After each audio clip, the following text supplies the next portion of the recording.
评，讲评。这豆子不得了啊！哇塞哦，当然，哦，回味无穷。然后那个词穷啊你！白痴哦，我现在没有想哎。小时候哦，在那个吃那个甜甜的那个豆子啊，太美味了。当男护士好了。其实我不知道讲什么哎。等一下，我吃别的啦。哎，你词穷了。好，我吃芋头。我现在这个这是芋头吗？太可，看那个哦，太可芋头等一。下我想打嗝。太可要等一下。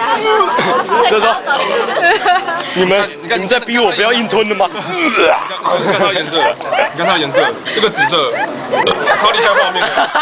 要沾上人家的口水了。好。他是说我被传染的意思。他说什么？他说不要沾人家的口水。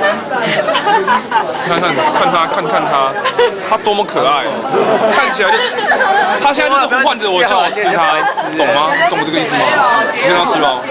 真的，我看，跟他吃了。白痴了，在煎他了。我要吃了。哎，你们要去跨年了？去啊，为什么不去？它芋头，我跟你讲那个味道，98%是纯芋头，只有2%的面粉而已，我不知道它是怎么做到的，真的。这个产地应该是在兰屿，我觉得是白痴啊！这样是兰屿县他们原住民当地产下的芋头，没有错，非常的道地，有台湾的味道，这是台湾人，谢谢。